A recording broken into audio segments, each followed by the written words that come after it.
Hello and welcome to Inside Minneapolis. I'm your host, Phill Lindsay, and on this edition, we're going to be taking a look at Minneapolis as a city of opportunity.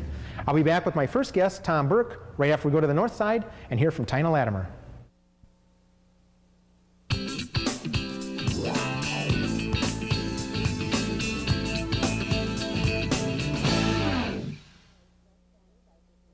My name is Tina Latimer. I operate Fresh Fanny Diaper Service, which is a cotton diaper delivery service that services the entire metro area. Well, my business has a couple of positive, wonderful meanings to me. First is being in the diaper service industry, my main number one customer are newborn babies. So it's wonderful to service the newborn babies on up to potty training toddler stages. And in doing that, I am afforded the opportunity of getting to know the parents of the newborns and being there to service the babies. Two, the business means a lot because we are based in North Minneapolis, and the funds that I received were allocated to revitalize this community. So one of my targets when I started the business was to provide this type of service to the inner city families of Minneapolis, to provide them the luxuries of cloth diaper service, and also to allow them the opportunity to contribute back to their community by helping their environment and using cloth diapers as the natural choice for diapering versus disposable diapers, which is a huge environmental problem right now in the landfills. And I love kids, I love newborn babies, I love the early stages that a baby progresses on up to preschool age, and I'm right there with all my mothers and my families being right there to see their kids grow into those different stages. And servicing the pregnant mothers, you know, I just enjoyed pregnancy myself, and being right there, being a part of pregnancy and childbirth and nurturing the baby, giving them the tender loving care that they deserve is just one of the most grateful parts of the business that I truly enjoy. I love doing that. Yeah, Fort Myers. Yeah, and then you see the Boston Red Sox. Mm-hmm, exactly. Very nice. I know, I love I it. think I'm about to go. So Okay, all right. And we're back. You're watching Inside Minneapolis. I'm your host, Phill Lindsay, and we want to thank Tina for her introduction to what she's doing there with her business, and we wish her the best of luck. Sitting with me now is Tom Burke. He's a banker. Actually, he's what, a third-generation banker? Third generation. Nice to have you on the show. Thanks, Phil. Thank you. Right now, you're with Wells Fargo SBA Lending. Right. And for folks who don't know what that is, and we should probably say SBA, Small Business Administration. Small Business Administration. What do you do? What I do is a couple of different things.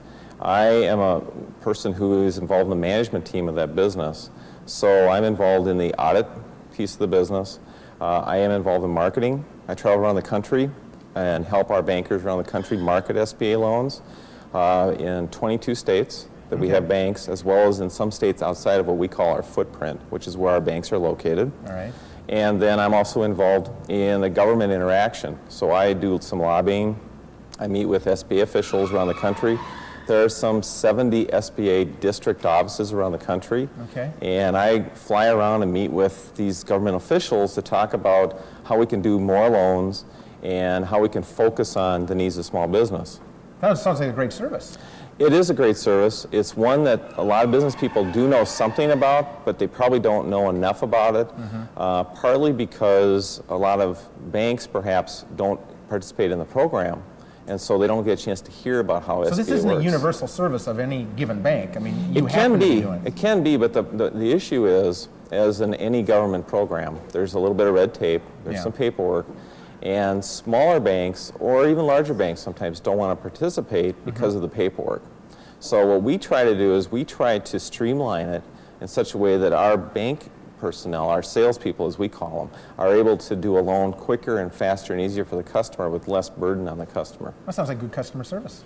That's what it's all about, customer service. Well, so you have a national perspective, and you're working with some national issues here, but of course, it all comes back home, as it were. Yep. You're a Minneapolis person. Yep, born and raised. And the family goes back a ways, and I wasn't kidding. You actually have, what, 3 generations? 3 of banking? generations. My father worked for Northwestern National Bank for 35 years. Had the weather ball? The weather ball on top. Yep. When I was a kid, I can remember going to the roof of the building and seeing the weather ball. That was kind of fun. That's fun, Yeah. That's great. I still have my weather ball bank.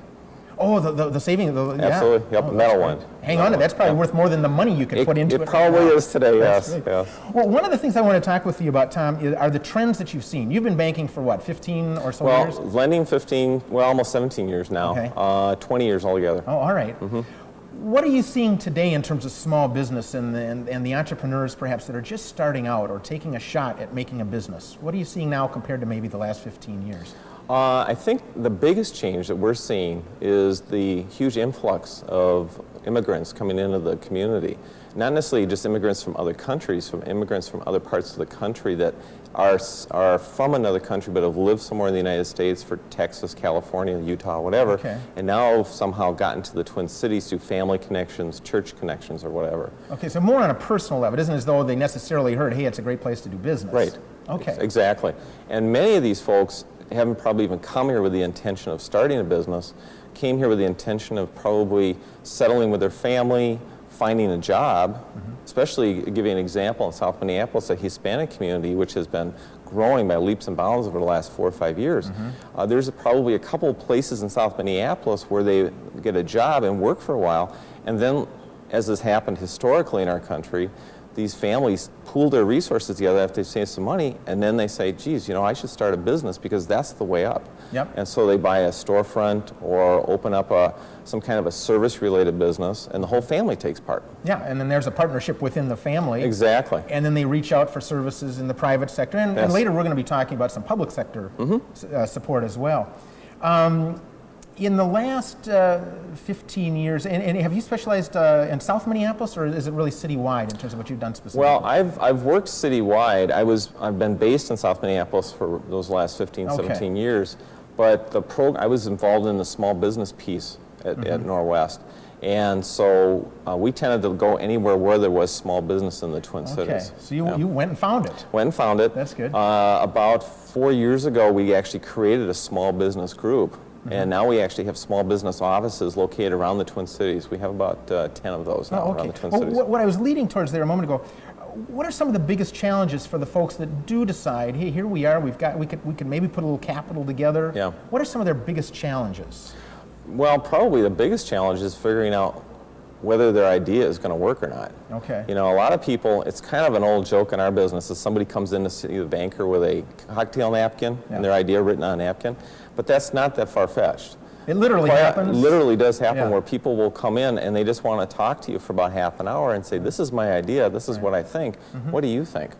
And so as a banker, with the role that I play oftentimes is the devil's advocate, try and prick the pin, so to speak, into their idea and find out, is it really work? Are they serious? Yeah. Many people think it's a good idea to go into business, but don't have any concept of what it really means. What are the obligations?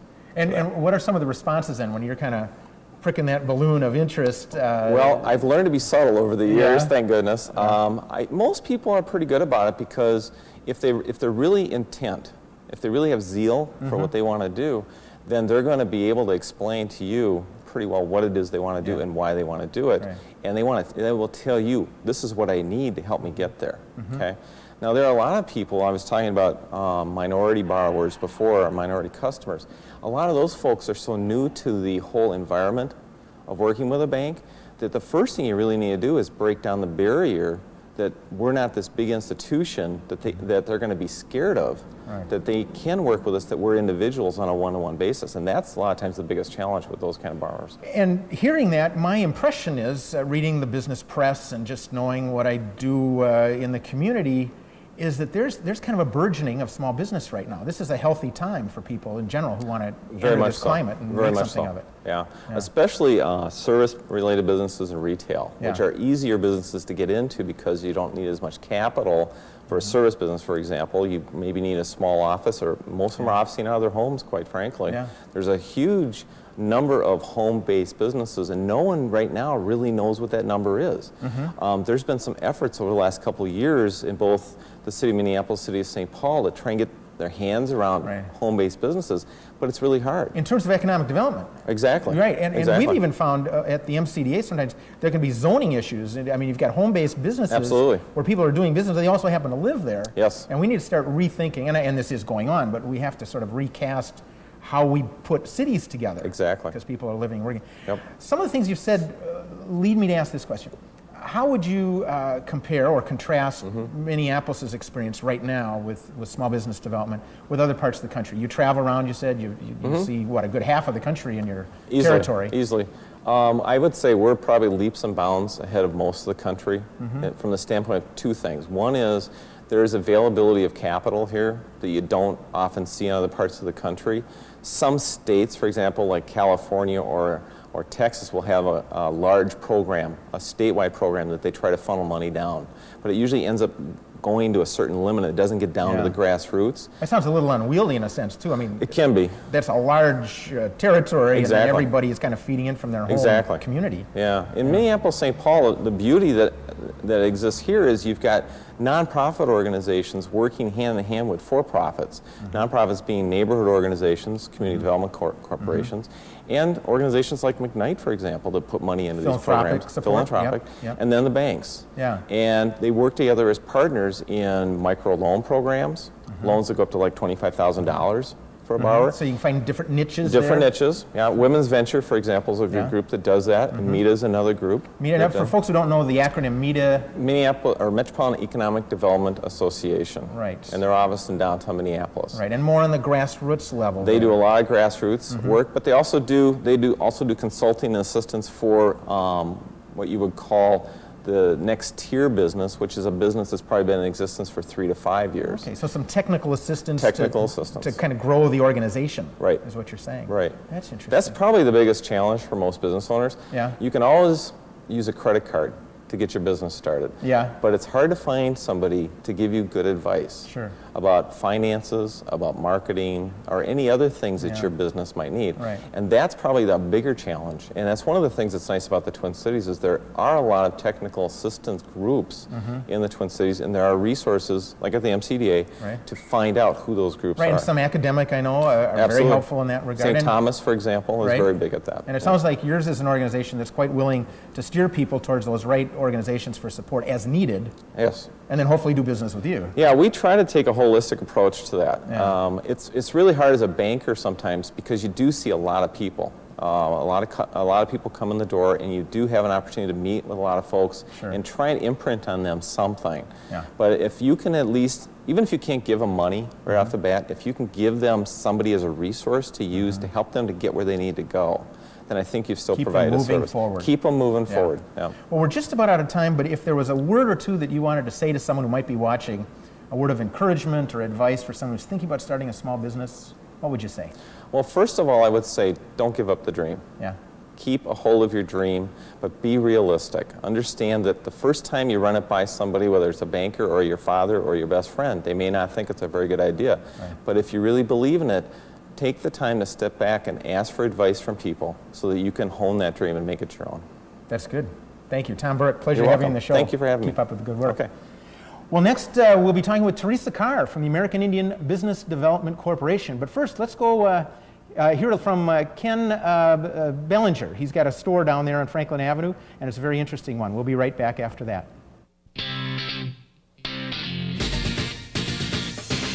Well, my name is Ken Bellanger. I'm Ojibwe from the Leech Lake Reservation. It says born and raised there. What my company is basically products of our reservations. For example, we have wild berry jellies. The berries are picked on the White Earth and Leech Lake reservations. My company is changing a bit now. Basically, with this new gallery here, we're beginning to showpiece works of art that are from our reservations. My gallery here in the new business means an awful lot. What's happened is that I've already experienced several things in my life, all the way from, for example, difficulties during the Vietnam War to working in the corporate world. I've retired from that. And now owning a gallery and placing it here in Phillips means an awful lot to me right now. Basically, this is an Indian community, and being able to share and care is a lot about being Indian. And I think it comes two ways. As I mentioned to you earlier, we have a little 9-year-old girl who brought a piece of artwork in here, and she wanted to sell me too. I told her I needed 20 of them, and that will now become part of our products. But it also goes to the fact of having elders, working with elders who are telling me lots of things that I would never have experienced. My business is changing. For example, when we started our company 3 years ago, we were focused primarily on gift products, wild berry jellies, syrups, things from our reservation. It's changed now, although that remains the core part of our company. It's shifting to where we're being able to include some new items. So the neat part is that suddenly this gallery is becoming a destination for people. We've had visitors from other countries. We've had visitors, as an example, from Poland, from China, Japan. And when they see items like this that are from our reservations, and these are original works of art, this is becoming a destination for them now. So it's becoming enjoyable. I enjoy this last part of my life. This is very good. And I guess we're on about right now. So. Well, thank you, Ken. That's a very interesting shot. By the way, there's a very nice story. When the mayor went over to Sweden last month, the gift that was exchanged between her office and the mayor of Uppsala came from Ken's shop, so that was a nice story. By the way, I wanted to point out we always have a what the heck is that feature on Inside Minneapolis, and I'm holding it right here. Now later in the show, we'll be out and about asking people what the heck this is. We always get some wrong answers, and then we will have an expert on to tell us what the heck the right answer is to this, so it's rather lovely. So I hope you enjoy it. Well, sitting with me now is a woman who has a lot to tell us about some of the economic development and property management in Franklin Avenue, Theresa Carr. Yeah. Yeah, nice to have you here. Thank you for Theresa inviting is me. the executive director of the American Indian Business Development Corporation. Very good. Which, by the way, happy birthday, 25 years. 25 years this year. in April. Yeah. We're really proud of that. Anything that lasts, I think, more than about 7 or 8 years, you got to say, that's for real. Yes, That's right. good. We have survived and grown, and we've got an exciting year ahead of us, which I'm going to tell you about. Absolutely. Oh, some visual things, some bricks and mortar things, a lot of programs. But let's back up half a step. For folks who don't know the history, how did AIBDC start, and what's kind of your mission? We've got a really interesting history. AIBDC focuses on the Phillips neighborhood in Minneapolis, which is the largest neighborhood, both geographically and in terms of population. There are 18,000 people there. It's the poorest. It also has the largest urban American Indian population of anywhere in the country. I've heard that we may have slipped to 2, but we still have a very high American Indian population. And a group of 5 women in 1975, they were in their early 20s, early careers. That's amazing right there. It is, and they had a lot of energy and a lot of vision, and they saw the neighborhood deteriorating, and it was hurting American Indian people, and they thought, what can we do? And they didn't know the answer. But they started having a lot of meetings in the neighborhood and asked the neighborhood, how could the neighborhood be better? And people would say, well, we don't have a grocery store, and we don't have a place to buy prescription drugs or to get our car fixed. And so these women, who had no commercial real estate background and not too much nonprofit background, decided they'd build a commercial shopping center. Let's start big. Yeah. Let's do a shopping center, not just a storefront, but a shopping center. Yeah, it took them 8 years, and they also knocked on the doors of something like 100 different foundations.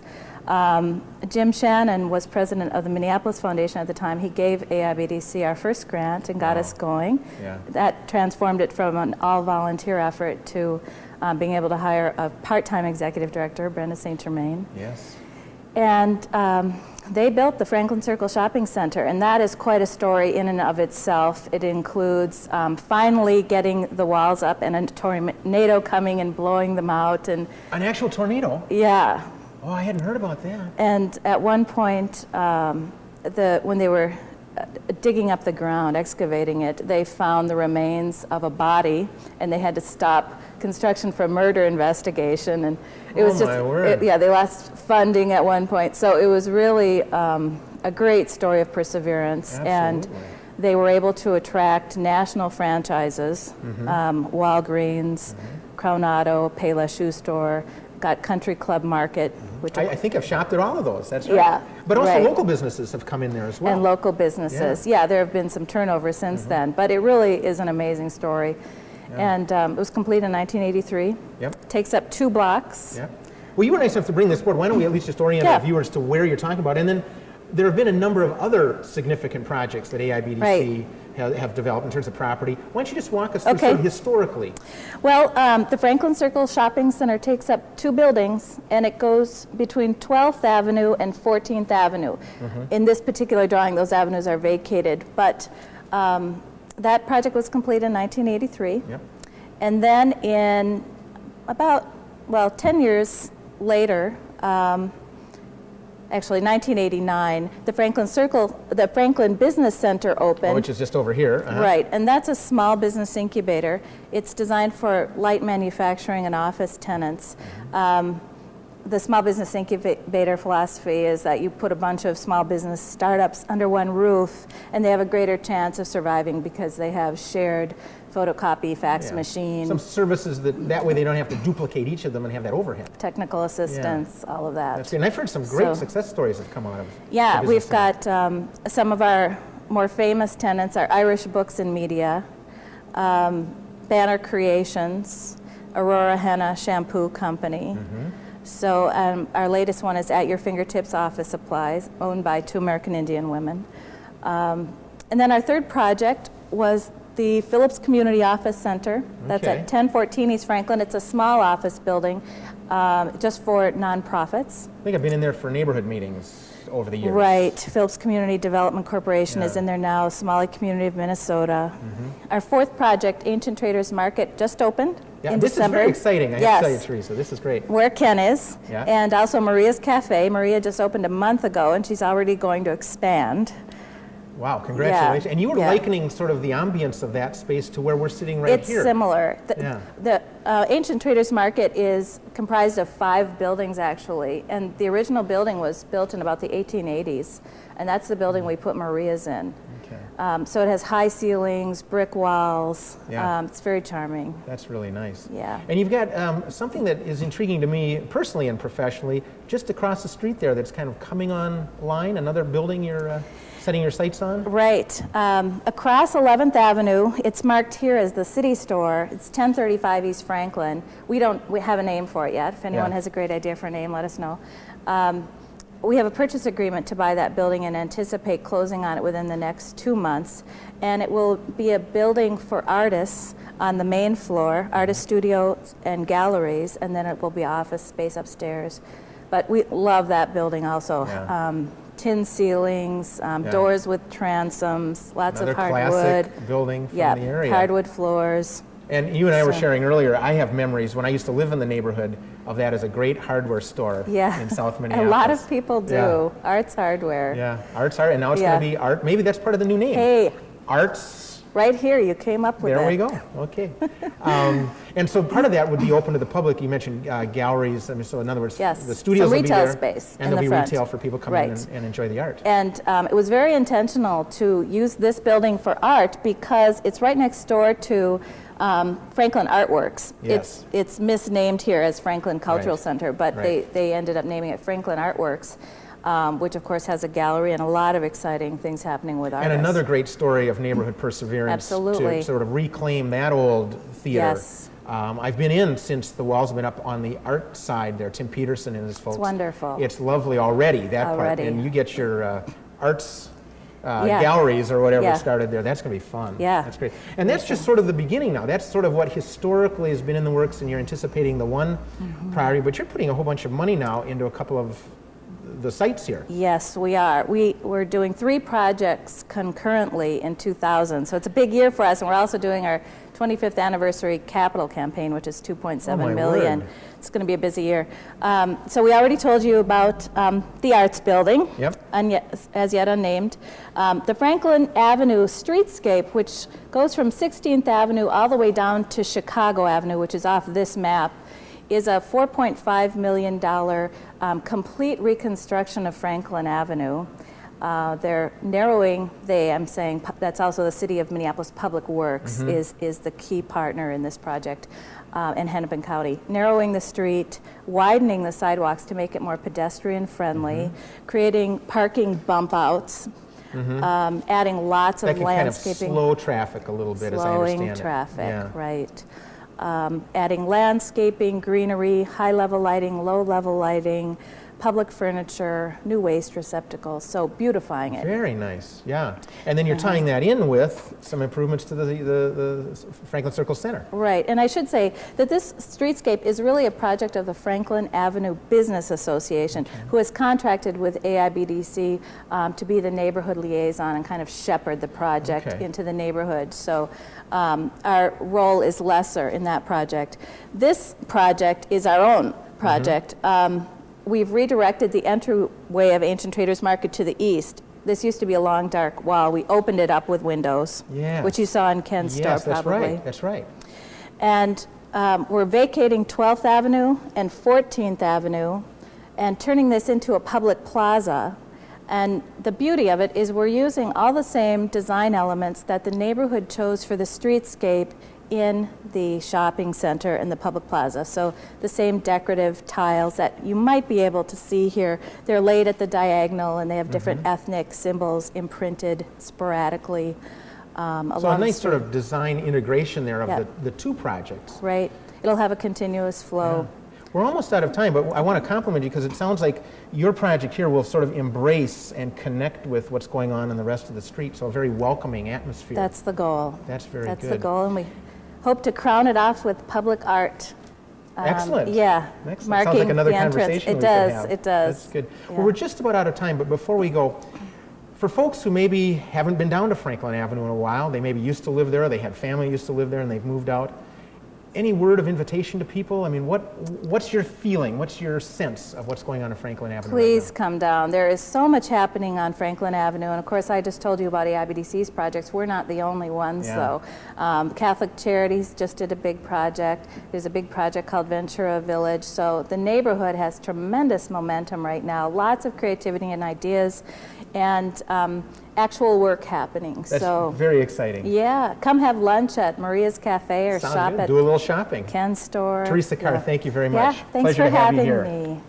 Well, I'll be back with my next guest, Iric Nathanson, to talk a little bit about the public sector's relationship to small business development. But first, let's hear from the fellow that's hosting us here in this lovely space right now. We'll be back right after that.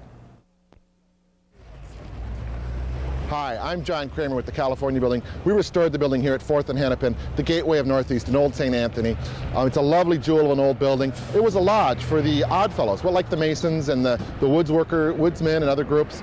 The men would be at the mill and on their way home would stop here and do their lodge activities, have a drink before their way home. We restored the building. It was vacant for about 10 years. There's a restaurant bar now on the first floor, and there's offices, internet companies, film companies on the second and third floor. We believe in restoring old properties, preserving these old buildings for small businesses. It adds to the ethnic quality, the old neighborhood here in Minneapolis. The city of Minneapolis spent some money at the Marquette block a couple blocks down a few years ago, and it really added an energy to the neighborhood down here, so then private dollars would come in and restore and develop these neighborhoods and make the city what it is. It's a nice tie, by the way. Thank you. I like the little gold. Yeah. Okay, I'm just about to go over. And well, thanks to John and the folks from the California Building Company, we've had a lot of nice comments on this space, so they're doing good work down here on East Hennepin. My next guest is Iric Nathanson. He's a project coordinator in the Business Finance Department of the Minneapolis Community Development Agency. And welcome back to the show. Thank you you. were on last summer, and it's nice to have a colleague back on the show. And I'm just going to hit right into it because there is so much to talk about here. You obviously work for a public agency, and what we're talking about today is business support, entrepreneurialism. What is the role of the MCDA and maybe in particular your department? Sure. Well, our department works with a whole range of businesses, from small home-based businesses up to multi-million-dollar industrial companies. I focus on the smaller businesses, particularly the emerging businesses, new businesses that are just beginning to get a foothold in Minneapolis. And in recent years, we've been particularly working with a lot of immigrant-owned businesses, and that's a very exciting development for us. Yeah, and that's a big trend, obviously, with folks coming in and wanting to make a stake, take a Yes. stake here in the cities. There are a number of other resources I know that folks have, and at the end of our show, we have sort of a catalog of resources people can call. The MCDA also has a Business Link program. Yes, that's right. What Business Link does, it's sort of a one-stop shop for people that want a whole range of information about business issues, how to get financing, where to find space for their business, some real estate. how to deal with some of the regulatory issues Yeah. that they'll face. So if people are not sure where to go, they can call Business Link and that'll get them started. And if by chance they tend towards a financing interest, Yes, it probably comes up then your way. comes up to our department. That's right. And I was just realizing as I'm looking at some of the interesting products that you brought from customers of yours, Yes.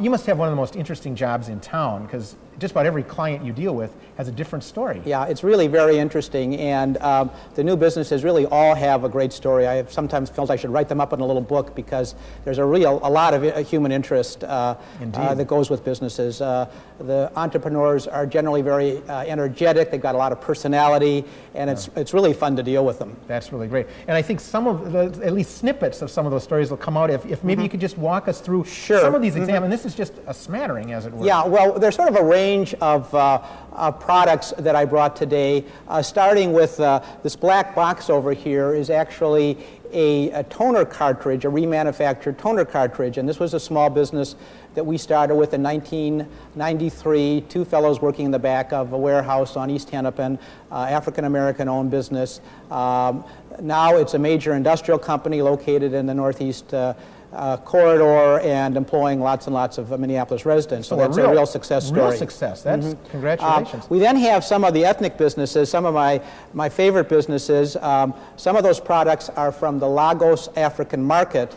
and that is a business owned by Richard Olawale, and Richard had me practice pronouncing his name. Richard is from Nigeria, came to the U.S. in 1979, and has a market on East Lake Street that imports products from Africa. And it serves the Nigerian community in Minneapolis. There are about 5,000 people from Nigeria living in the Twin Cities, and many of them come to East Lake Street to get the products that Richard can provide. Well, and at least, I wonder, is that a cluster of products from his particular store? I think actually we have some from his store, and then we actually have one product from the Asian grocery store in the other part of town, Good Deal Oriental Foods. Oh, yes, Pau Yang. Pau Yang. Whom we will have on later in this show and in one of our location bumpers. So yeah, very interesting. The fountain that's bubbling in the middle there is actually an American-owned business, but that's another focus of our work. We're working with lots of artisans now that are using their craft really to establish a business. And this is Dock 6. It's a pottery company owned by Michael Palmquist and Carrie Brooks, and they make these fountains. I was out to see them, and they were working at the wheel with their clay yesterday. Okay, so handmade. Handmade, but this is on a production basis, and they have people helping them now, and they have sold 8,000 of these fountains in the last year, mainly through catalogs. So this is a case where sort of a craft can really emerge into a business that employs people in Minneapolis. Very impressive. 8,000 in a year. 8,000 in a year. And then we have some more products from the Good Deal Oriental Grocery. I see the spring roll wrapper there. Spring roll wrapper. And then the yam from the Lagos market. Let me just orient our viewers. That's the large brown item there that I suppose most people would know as a yam, although it's a little larger than the tubular yams that I'm used to finding at my local co-op or something. Pau Yang, who owns that grocery, has an interesting story to tell. He came to the U.S. In 1989 from the refugee camps in Thailand. He's Hmong. Came first to Wisconsin, and then came to Minneapolis in 1985. And he and his wife just opened the grocery store, but he also has a second job. He works second shift at a machining company. And I asked him, Pau, how can you put so many hours into your work? And he says, this is really important to me. I want to build this business, and I'm going to do this when I'm young, when I have lots of energy. Well, and that's a classic American story. You come in and you work the 12, 14, 16-hour days, and then you get to live out your dream as you build something from that. Very impressive. And he's on the north side? He's on the north side, on Lowry Avenue. I think the interesting story there is that there are more Hmong people moving into North Minneapolis. And one of the reasons that Pau opened his store is that most of the Asian food stores are on the south side, which was traditionally the center of the Asian community. Now more people, particularly of Hmong descent, are moving into the north side, many of them who lived in the north side public housing projects and are now purchasing homes in the aftermath of the Holman Descent Decree. So very they moved out of interesting. public housing, are buying homes in North Minneapolis, and Asian stores are now cropping up to And serve again, them. an example of a business person following that market and knowing where it is. Yes, exactly. And that's a really exciting business. He has, interesting, he has videos that are from Thai, but they're dubbed in Hmong. Okay. So if there are people in the family who are not English speaking, they can get the Thai videos and they can get the Hmong cross-cultural very development interesting. there. That's great. And what else do you have here? This looks like a CD on the... That's a CD from the Lagos African market. They have videos, magazines, newspapers from Africa. So Nigerian people can come and find the things that they can identify with from their home country. Sure. And then I know there's an interesting story with this last item over here on yes, the far right here, the far on the right edge of this. Those are the Austrian Oblaten wafers, and that's another interesting immigrant story, but an earlier one. That company was founded by the Ulmans, who were refugees from Czechoslovakia. They fled Czechoslovakia in the communist takeover and brought with them their ancestral baking irons that had the Austrian Oblaten geyser on the baking irons, and they hand-stamped these cookies on their kitchen table. And so this is the traditional. This traditional is part of their heritage. It's a crispy wafer with an almond filling. Delicious. I wish we could eat I them see. now, So but I will have to wait until after Protect the show. them from the crew here. Anyway, but no, there's a story as to how they brought this over. They smuggled the baking irons out with them. With their ancestral recipe, which was a secret recipe for these Oblaten cookies, started making the cookies on their back table in St. Paul. They sold then the business in 1973 to Marie Kennedy, and today Marie sells 7 million wafers a year out of her plant on East Hennepin. Obviously not using hand-stamped irons anymore. She has an automated Oblaten stamping machine, but she tells me that she still uses the original irons at the State Fair when she goes out there every year. Oh, that'd be an interesting place to see her. And she runs 3 shifts, employs people in Minneapolis, and they get to eat these delicious cookies What a great that all story. started from these folks fleeing from Czechoslovakia in '48. You had another very interesting anecdote, and I think they're represented here by some of their products that they sell. One of the food stores had sort of a nascent graffiti problem that they turned into a Yes, that's exactly right. Nice The Lagos market, Richard has a new store. We helped him actually purchase the building that he's in on East Lake Street, but he was having problem with graffiti on his building, and he knew the young fellows that were actually doing the tagging, and he caught him one day. He says, "You folks have talent. I want you to actually paint a mural for me." And he sort of grabbed by the scruff of the neck, showed them a book, and now there's this lovely African mural now painted on the side of his building, and this group of young people now have started a business of doing murals that's an outgrowth of their... So that's almost a spin-off of his market with his interest in these young people. Yes, what a nice exactly. How old are these youth? I think that they're teenagers, and I said, well, Richard, how did you know them? He said, well, they're around the neighborhood. I've been here for a while, and I get to know the people in the neighborhood. And that's exactly what a community business is all about. I think that's exactly right. Not only doing the business and trying to make the living, but knowing who's around there. Yep. Earlier we were talking with Tom Burke, and of course he works at one of the major financial institutions, and it sounds like they partner very well with folks, as I described it, kind of through the community, throughout kind of the ecology of our community. But I wanted, if you could for a moment, to share with us part of the role of community banks as well, because they're also part of the mix along with the public sector and the larger institutions. Yes, we are lucky to have quite an extensive network of community banks in Minneapolis, which means that we don't only have to rely on national banks that in many cases for other cities are out of town. And community banks are very hands-on. They're right in the neighborhood. They're even hiring ethnic loan officers. Now we got the loan for the Lagos market from Liberty Bank in St. Paul. Liberty Bank had an African loan officer and who was tied into the African community. I think the same thing with some of the Asian businesses we're seeing. I'm working with Pau Yang, among loan officer, also in St. Paul, who's got relatives who's related to the Hmong community, and so that's sort of bringing them into the fold. And I think that outreach by community banks is making a big difference and is helping to let us serve the immigrant communities and the newer businesses more effectively. Well, thank you for sharing that, and thank you, by the way, very much for bringing these interesting and diverse products from the customers you work with. Iric Nathanson, pleasure to have you here. That's Thank great. you. Well, I'll be back up next with Pete Rhodes to talk about more enterprise here in Minneapolis. But first, let's go hear Henry Gomez over at Mascots and Costumes. We'll be right back.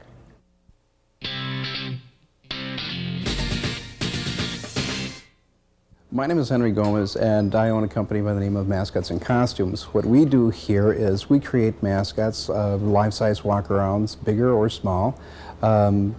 We do a lot of corporate mascots. We do a lot of sports mascots. We also do a lot of mascots for restaurants and other special events. What my business means to me is financial freedom and also a lot of creative freedom. Creative freedom is one of the main things and the main and driving thing behind Mascots and Costumes. It certainly means a livelihood for not so much just for myself, but also for our employees. Currently, what's happening is you know, we certainly are making a lot of investment here in the inner city, certainly in South Minneapolis. I grew up in South Minneapolis. So I have a lot of care and a lot of love for South Minneapolis, and that's one of the reasons why our business is located here. The other thing is that we're also pretty excited about what's happening with the Greenway, with all the new and exciting projects that are going on in the inner city. And again, that was one of the reasons why we decided not to move away from the inner city, but to make an investment in the inner city. As a matter of fact, as I made mention, that we are going to be purchasing a building and make some investment back in the community. All right, yeah, Edie spilled the beans on that one. Let's see. Okay, WRNB. WRNB, I know that. yeah. I should get that. I'll be right back. Okay. And we're back. You're watching Inside Minneapolis, and I'm your host, Phill Lindsay. And we want to thank the Gomez's there. That's a great shop they've got. And actually, I've talked with people who kind of knew Henry when he was involved with the Vikings. I think he was in the dinosaur outfit there. Well, my next guest is a man I've known for a while, actually, Pete Rhodes. He's the owner-operator of WRNB Radio. How you doing, Phil? I'm doing great. It's nice to have you here. Good seeing you again. We met back in the 80s with the Minneapolis Arts Commission. Exactly. That's right. So you wear a lot of hats, I got to tell you. The arts, you've got this radio station. You're kind of a multimedia guy. Yeah, we try now to bring information, entertainment, and content to the urban communities here. And now with our online site up and going at blackmusicamerica.com, we're worldwide with that content as well. Isn't that amazing what that technology has done now? I mean, in years ago, you could get your little diodes and things, get a little radio going, people could hear you for a few blocks. Now, with something like that technology, you are literally worldwide. Yeah, you look online and you see people as far away as Germany or France listening in to your radio station or viewing the content and information that you have about Minneapolis on your site. It's really exciting. Well, and for viewers, loyal viewers of this show and the Artifact show that I work on with City Cable 34, exactly. If there ain't other programming on there, you're going to be getting this guy's sounds on there. So it's always nice to kind of tune in. And it's great. It's long history with City Cable Channel 34. They do a great job for us, and we hope we do the same for them. Absolutely, absolutely. And all of that makes you, in your own right, a business person. What's part of your story? How did you get started doing this sort of thing? Well, when I first came here, came looking for school at first. My sister, who is a teacher here in the Minneapolis School District, is here. I followed her up and saw a need for information and entertainment to the urban community, someone who could put together events. Hence, we started 18 years ago now, the Minnesota Black Music Awards. Later came the cable radio service that we offer with a 24-hour format daily to cable subscribers here. And so we really wanted to be of service to the community. I grew up being service to the community. My family did it, and so I do it now. Well, good for you. That's great. I know you've also been involved with Juneteenth and other community activities here. Exactly. Each year we work with helping to promote and do some of the media and coordinating some of the events for Juneteenth and other events around Minneapolis. Yeah. Well, you actually should get some credit for kind of inspiring this edition of Inside Minneapolis, because in the context of your media work, you take a look at many other things as well, but what's going on in the small business community. Yes. And I just wondered if you could just start talking with us a little bit about what you're seeing going on out there. What are some of the trends? Is it healthy right now? What's going on? Well, it's an exciting time in Minneapolis right now with the community and city partnerships with the communities of color, from the Hispanic communities through the African American communities and Native American and Asian communities. Minneapolis is becoming a city that's vibrant with new business, and of course we can't forget about the entertainment. Minneapolis and the artists formerly known as Prince have long been a focal point, a mecca for entertainment, and that is continuing to grow. Last year we had the Billboard #1 artist or new group of the year with the group Next. So things are really happening from an entertainment standpoint, a small business standpoint. Businesses are growing, new centers are beginning to happen up and down the south side and north sides of the city. A lot of development. Well, yeah, and earlier we had Theresa Carr on talking about the American Indian Business Development Corporation, yes. and there are others like that you're saying, the kind of Mercado, multicultural? Yeah, multicultural, the Bazaar International, which is in South Minneapolis, on which Lake is Street. on Lake Street, Yeah. which is owned by an African who has a lot of businesses in there from African descent and individuals that have that type of product and services. One of the Sabri brothers, as I One of the recall. Sabri brothers, Yeah, exactly. Yeah. And they're doing a fantastic. It looks great. They took an old building and, like this one, turned it into something marvelous and a beauty in the community. Well said, and that's actually one of the things. And we recently did a show on what's called Eat Street, that Nicollet Avenue stretch where all the restaurants and the groceries are. And one of the things that we're finding is that when there's a healthy business community that comes in, especially with some startups, they move into a building, not unlike this or Sabri's building there on Lake Street or the others you're referring to, and it means a lot to reclaiming those buildings, which is also part of the fabric of that community as exactly. well. It helps to bring about a more vitality in the community. You talked about East Street. You go up and down that street now, and it's just bustling with people of all races, hues, and colors, and it's just a beautiful mix here. So I really think, besides the cold weather, which is good sometimes, that Minneapolis is becoming one of the leading cities in terms of development, small businesses, and people vibrant within the city, working with the city and the communities. Pete, I know you travel and you have kind of an overview. You know to some extent what's going on around the country, and you were just alluding to it that Minneapolis is in a good place.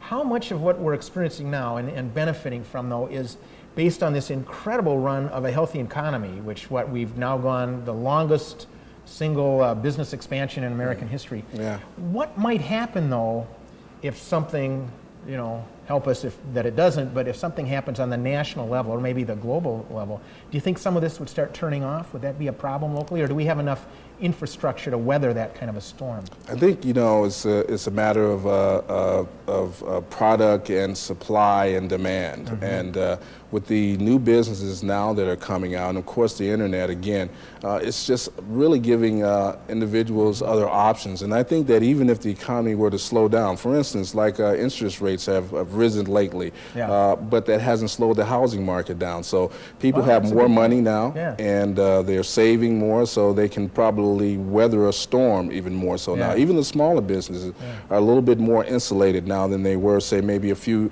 5-10 years ago, where the old saying, you had 5 years to, if you could stay 5 years, then you would have a chance to survive. Now businesses are getting started quickly and getting off the ground, kind of ramping healthier up start. Kind of quickly, and then perhaps it's from some of the support services that are out there that you're talking about. They tend to learn how to survive maybe a little more readily than when I tried to start a business about 20 years ago. And you're kind of out there on your own. Exactly. Yeah. There are a lot of groups out there to network with. We network with an organization called Minority Media Coalition, which is made up of all of the medias of color owners.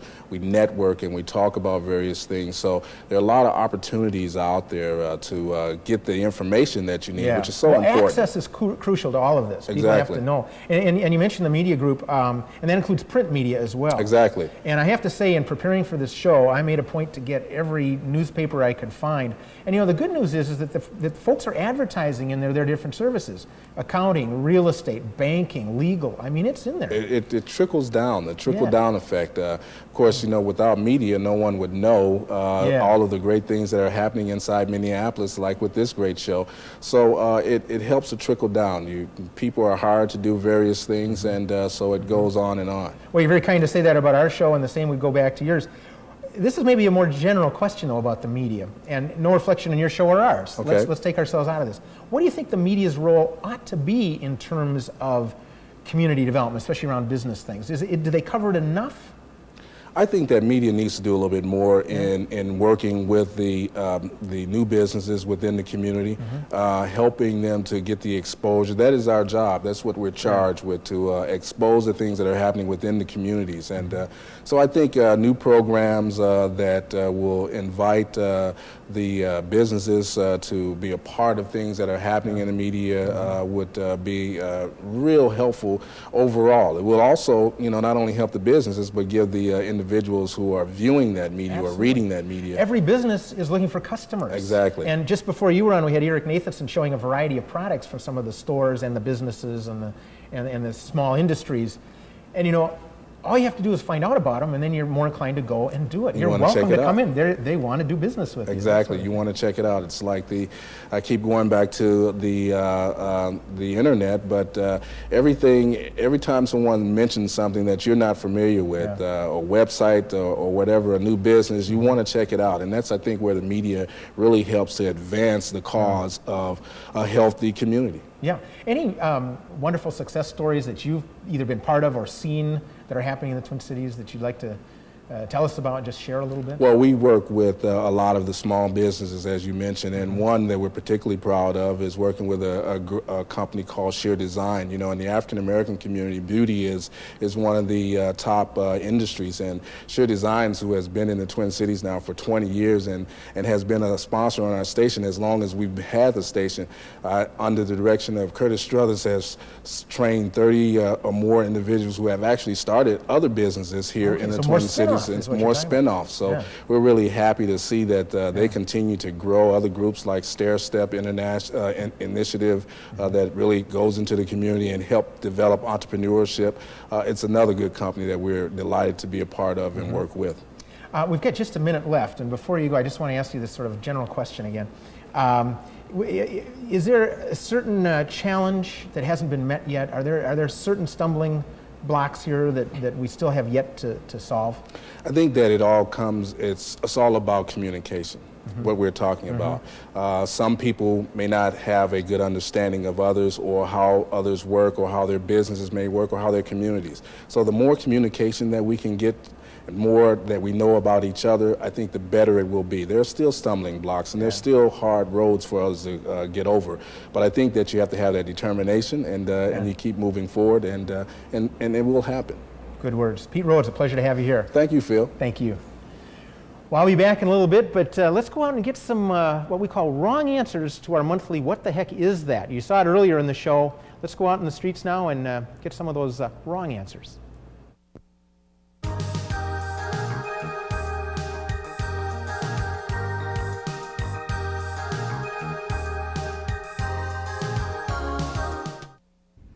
It looks like pieces of gold foil floating around in water. That's my guess. I think it's leaves. The gold plated leaves. Goldschlager. Well, it looks like gold foil in a ball of water. A strange ball, but I'm sure an intentionally strange ball. It looks like little pieces of tin foil that were broken up and put into a paperweight with water in it.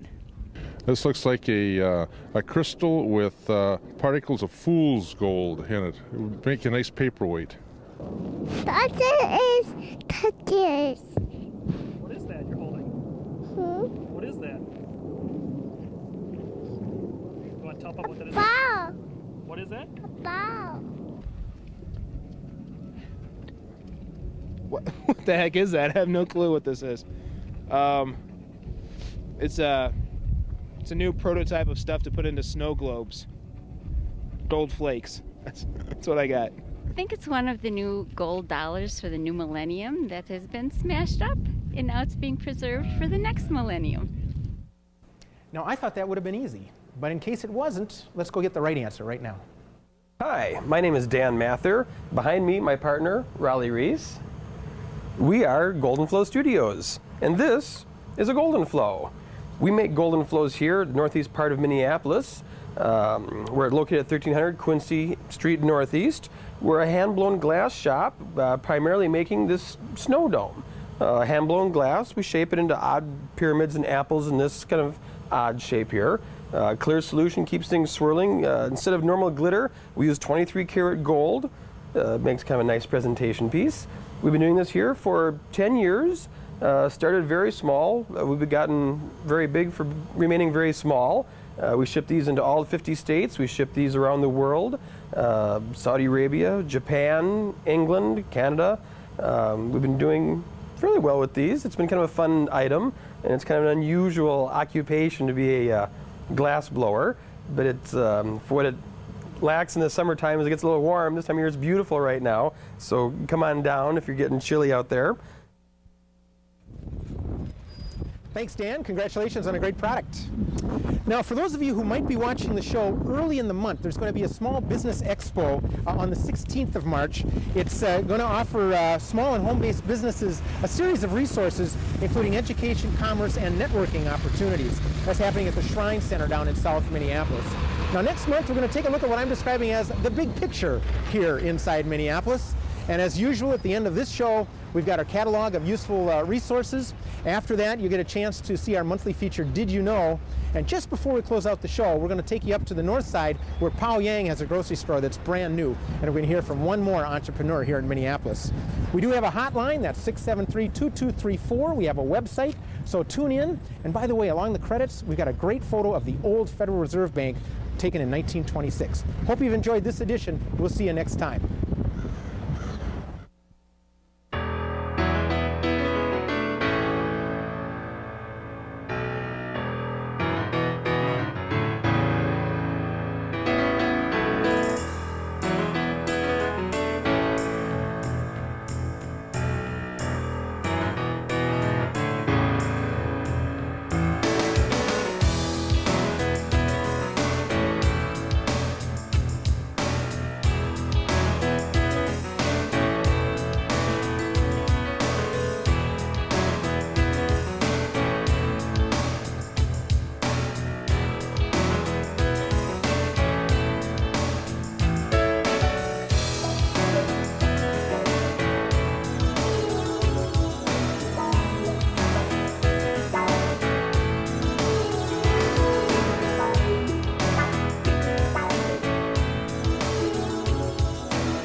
My name is Pau. This store here is Oriental food mostly, but I also have some American products. And the reason that I want to open a store in North Minneapolis is that we don't have enough Oriental food in Minneapolis, and we end up going to St. Paul or South Minneapolis, where they have a lot more than just a little store. They have a lot more stores down there. That's why I think a lot of the Hmong community and Asian populations are increasing in Minneapolis. So I think it's a good idea to open another store like this.